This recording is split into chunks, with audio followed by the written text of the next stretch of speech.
Halo, apa kabar Anda semua? Kembali berjumpa dengan saya, Hersu Beno Arif dari Forum News Network. Ini saya ingin berbagi kegembiraan gitu, karena meskipun katanya sudah akan resesi, tapi bagi Presiden Jokowi masih ada waktu 2 minggu untuk menghindarinya itu. Tapi yang berat saya baca di Detik, kemudian ada tambahan judulnya, emang bisa.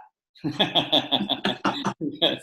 Oke, saya tanya, waduh, Bung Rocky, mungkin kita nggak akan terlalu masuk ke aspek ekonomi terlalu teknis ya, karena itu memang bukan wilayah kita. Iya. Dari sisi ini juga cukup menarik gitu, karena media kemudian juga menjadikan itu semacam guyonan gitu ya, Bung Rocky. Itu akhirnya kayak emak-emak itu komentarin anaknya yang minta hal yang nggak mungkin itu. Emang bisa kamu tuh? Bu, saya mau terbang. Emang bisa? Kan jadi presiden itu akhirnya jadi bahan bercandaan. Kayak kan ada pepatah bilang children should be seen and not heard. Anak-anak itu diawasi aja, jangan didengerin, kan begitu. Ini kan soalnya tuh. Jadi kayaknya presiden memang apa kurang baca apa kan mestinya itu hal sederhana tentang resesi, apa itu resesi kan ada di depan mejanya tuh, semacam catatan kecil dibuatkan oleh tim ekonomi bahwa resesi itu artinya trade dan industri berhenti itu. Kenapa? Karena dua-duanya dikunci oleh COVID-nya mengepung Indonesia, dan akibat COVID mengepung 56 negara mengepung kita juga. Jadi nggak mungkin Pak kita keluar dari resesi. Apalagi baru diputuskan supaya Jakarta dijadikan percontohan walaupun tidak total. Apa mau dibuka lagi itu seluruh mall Pak supaya ekonomi hidup? Kan itu kontradiksi di dalam pikiran sebetulnya kan. Jadi berbahaya betul kalau presiden itu konsep-konsep dasar tidak dia pahami. Mungkin aja ya buat kasih semacam semangat bahwa nanti kita masih punya 2 minggu tuh.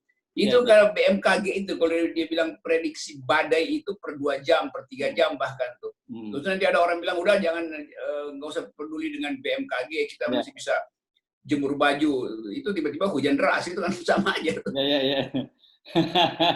Saya tadinya agak berharap gitu, wah kalau presiden yang ngomong masih ada 2 minggu bisa hindari resesi, ini resesi bakal bisa dihindari gitu, Bung. Kan yang ngomong presiden, masa kita nggak percaya sama presiden?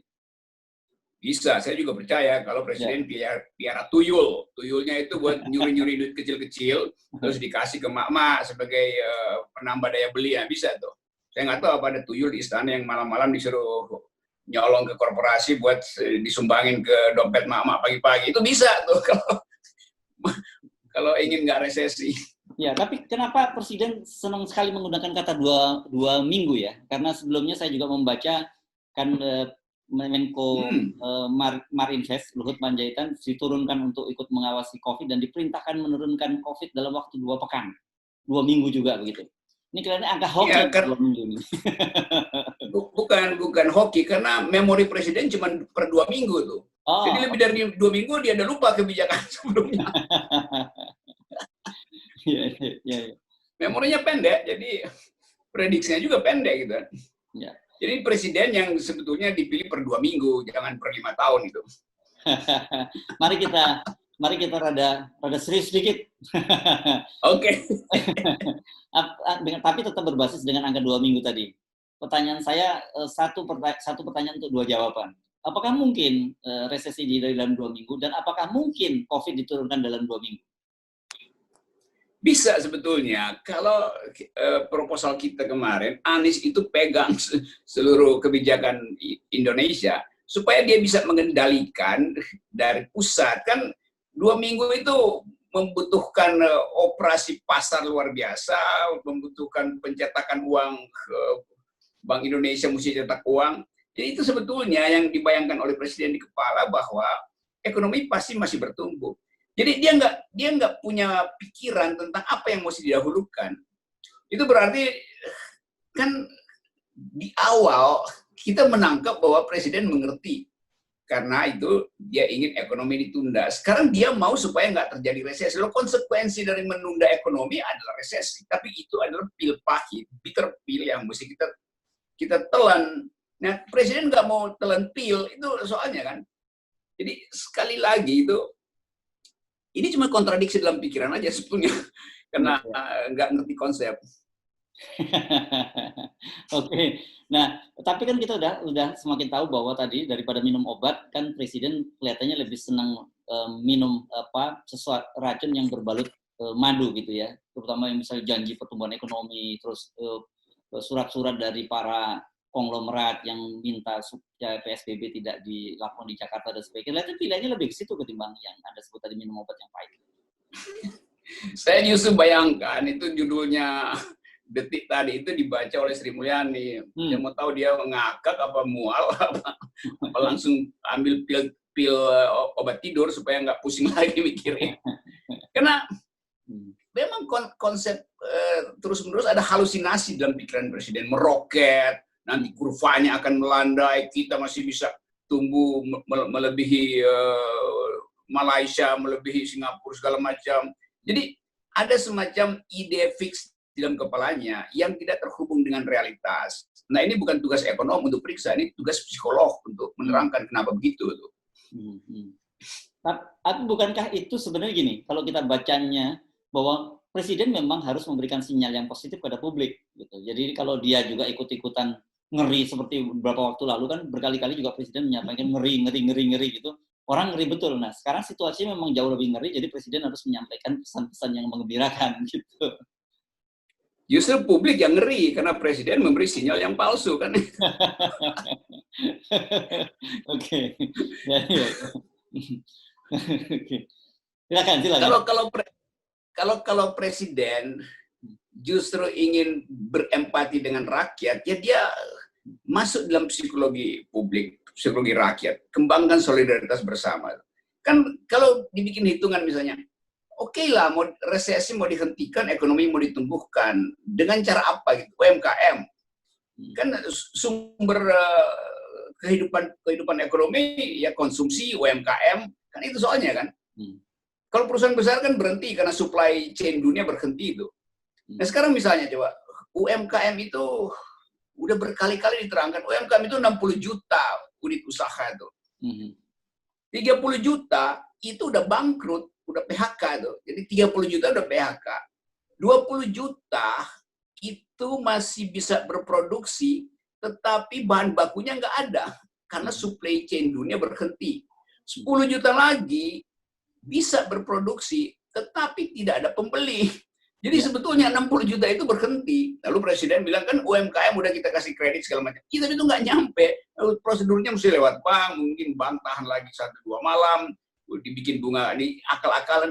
Tapi faktanya begitu. Dan angka ini kan angka dari bulan April, Mei, Juni, Juli itu nggak berubah tuh. 60 juta UMKM berhenti. Coba, jadi bagaimana mau rise up dari keadaan itu?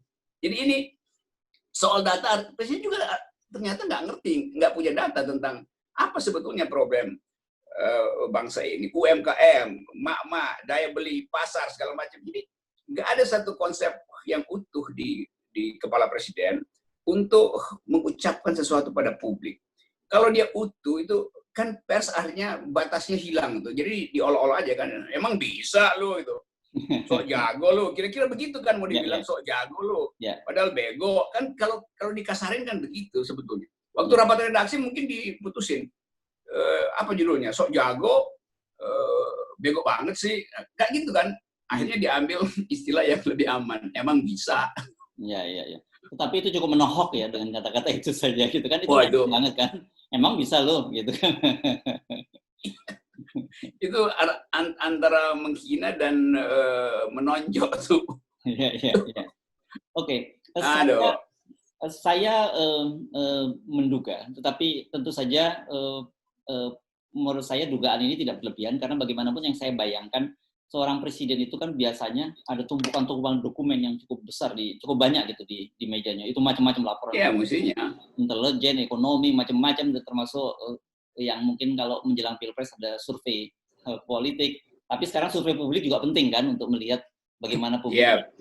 Nah, makanya nggak mungkin kalau presiden kemudian bisa muncul statement semacam ini gitu. Apakah laporannya nggak dibaca? saya menduga, ini dugaan aja, Dugaan juga ya. bahwa keadaan sekarang nggak ada satupun menteri yang mau ngasih laporan karena menganggap udah pasti nggak dibaca, mending kirimin komik aja tuh. Kan menteri bisa antisipasi sebetulnya. Ini pasti menteri-menteri kita bagaimanapun se-absurd-absurdnya, semenjilat-jilatnya, kan tetap ada metode di kepala mereka tuh. Jadi dia juga berpikir, nanti dia call, Menteri A bilang, gua mau kirim laporan ke Presiden. Dia tanya dulu ke Menteri B-nya, lu kirim nggak? Menteri B bilang, nggak usah deh, nggak ada gunanya tuh, ntar dia ngomong lain lagi tuh. Dia sama-sama bilang, yaudah kita diamin aja deh. Kan begitu kan jadinya. Jadi mudah sekali kita baca bahwa istana itu nggak ada koordinasi pikiran. Buktinya yaitu Presiden keluarin statement yang berbeda dengan kebijakan yang sudah diputuskan, yaitu bersiap-siap untuk resesi itu. Kan Sri Mulyani kan pakai kata yang selalu, sudah kita pasti lebih buruk semester 3. Loh itu hitungan, itu bukan hasil nujum. Ya. Jadi bahkan Menko Polhukam Mahfud juga pernah bicara tuh soal resesi itu. Iya itu ini lucunya nih, kayaknya apa yang terjadi itu, apa ada tembok pikiran, apa jalan buntu di situ. Kan seluruh aparat berpikir ekonom nerangkan bahwa kita lagi bangkrut. Sebetulnya itu kan. Ada yang nggak bangkrut, ada yang nggak bangkrut itu kedunguan. Itu headline dungu kan tuh. Kok bisa? Nah, itu. Saya jadi bingung kalau Anda udah garuk-garuk kepala gitu. Karena biasanya saya tanya apapun Anda bisa jawab. Tapi kali ini saya untuk menerangkan cara psikopolitik Presiden. Susah Anda menjelaskannya. Berat itu, rumusnya nggak ada itu. Oh, nggak ada rumusnya. Ya karena nggak pernah belajar kan, nggak ada tertib untuk belajar konsep, sehingga kalau mimpin sidang kabinet ada yang dibawa pulang, direnungkan ulang di istana, supaya publik itu tahu bahwa presiden setelah memimpin kabinet dia mengerti problemnya apa yang terjadi. Tapi itu ya karena kurang baca buku atau nggak mau berpikir atau menolak pikiran. Kata Imam Syafi'i, bila Anda menolak pikiran, maka bersiap-siaplah untuk menerima kedunguan. Kira-kira begitu maksudnya. Okay. Kalau milenial lebih jahat lagi. Milenial bilang ini Joko Tingkir bawa golok, gagal mikir karena goblok. Kan nggak enak kalau begitu kan. Ya. Cuman bayangin milenial berpikir begitu. Bagaimanapun seorang presiden harus kita tempatkan dalam posisi terhormat, bukan hanya persoalan Jokowi, tapi lembaga kepresidenannya. Jadi iya, lembaga kepresidenannya. Sekarang presidennya itu menurunkan grade dari lembaga kepresidenan. Kan lama-lama orang menganggap itu punakawan-punakawan di istana itu ngapain aja. Masa presiden nggak di-brief dengan konsep yang bermutu? Kan begitu jadinya kan. Ya. Tentu kita ingin selamatkan lembaga kepresidenan, beri penghormatan pada presiden, karena bagaimanapun formalitas mesti ada. Tapi juga presiden mesti menghormati kecerdasan rakyat. Kalau nggak, rakyat akan tertawakan. Itu komunikasi kan begitu ilmunya tuh. Begitu dapat pancingan yang buruk, rakyat bersorak-sorai menonton kedunguan kan. Ya. Buruk. Saya ingin supaya para pejabat di sekitarnya tolong edit bahasa dari presiden itu sebelum muncul ke publik. Ya. Bijak kan gue? Ya, ini apa bahayanya Bung Rocky kalau terus menerus? Karena ini saya kira bukan kasus yang pertama gitu ya. Dalam banyak kasus presiden ini konsisten melakukan semacam ini. Tapi ini kan bahaya kalau dibiarkan terus menerus. Sangat berbahaya karena dia menimbulkan false hope, harapan palsu. Ya. Dan orang akhirnya nggak punya lagi ukuran untuk merencanakan hidupnya di masa COVID ini. Karena berbeda-beda tuh. Anies lakukan hal yang sedikit menggemparkan lalu dihalangi itu. Pada saat yang sama Presiden minta supaya 2 menteri, Pak Luhut dengan siapa satunya, Pak Doni itu buat pergi ke 9 provinsi itu. Lalu orang bertanya, lalu apa yang dilakukan oleh tim yang dikoordinasi oleh Erlangga dan Erik? Kan jadi kacau tuh. Luhut mesti pergi ke sana. Orang bertanya, Pak Luhut ada misi lain kalau begitu tuh. Kan di kepala publik itu selalu ada persepsi yang mendua kan terhadap apa yang sedang berlangsung di istana. Ya. Yes, akhirnya orang ambil kebijakan, ya itu memang nggak mampu. Jadi serampangan aja suruh si ini ke sini, atau memang didesain untuk itu. Nggak ada pakem untuk membaca jalan pikiran istana. Nah, itu membuat orang cemas terhadap keadaan. Mak-mak nggak punya pegangan, guru-guru juga akhirnya frustrasi untuk mengajarkan anak sekolah karena nggak ada keterangan yang pasti kapan mereka berakhir. Karena guru dibully oleh mak-mak anak-anak. Anak-anak mengalami ancaman karena gagal untuk bersosialisasi. Nah, semua itu adalah jumlah kecemasan yang berakumulasi dan itu justru yang menurunkan imunitas. Kan? Ya, ya. Nggak ada kebahagiaan, nggak ada, kecuali yang tadi orang mungkin ketawa-ketawa ya agak naik sedikit antibodinya karena membaca judul. Oke. Kembali ke, kalau saya memahami secara komunikasi lah gitu, komunikasi publik atau komunikasi pemerintahan, harusnya kan presiden itu dalam posisi sebagai the last resort gitu ya. Dia itu betul-betul yang terakhir ketika para menteri, para pembantunya levelnya salah dan sebagainya, kemudian presiden yang harus mengkoreksi itu. Tapi ketika kemudian yang salah, siapa yang bisa mengkoreksi lagi? Betul, itu sekarang problem tuh, kesakusuk di istana. Juru bicara mau koreksi presiden, KSP mau koreksi presiden, kan habis akhirnya kan.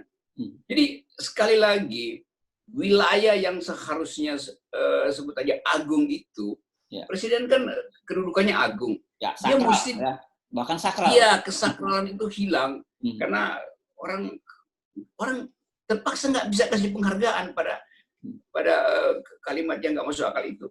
Internasional juga ketawa-ketawa lagi. Ini apa yang terjadi di Indonesia? Apa nggak cukup ekonom-ekonom di kabinet, di KSP untuk sodorkanlah kertas kecil pada presiden setiap hari 3 kali. 3 kali sehari. Presiden di brief dengan kertas kecil, kalimat sederhana, bikin grafik kecil tuh buat terangin. Kan itu mudah sekali tuh. Masa kita yang mesti ngusulin gitu atau ngajarin? Ya, saya kira itu catatan buat kita dari berita yang muncul di Detik tadi yang emang bisa tadi bahwa harusnya membenahi strategi komunikasinya kan. Kalau tidak pilihannya buat kita cuma 2 itu. Kalau nggak ketawa ya kita nangis gitu. Tapi saya kira mungkin kita saya usulkan ketawa lah. Ketawa ya. Karena menangis itu, kesedihan itu menurunkan imunitas. Kalau ngakak-ngakak ketawa-ketawa, meningkatkan daya tahan tubuh dan daya tahan akal.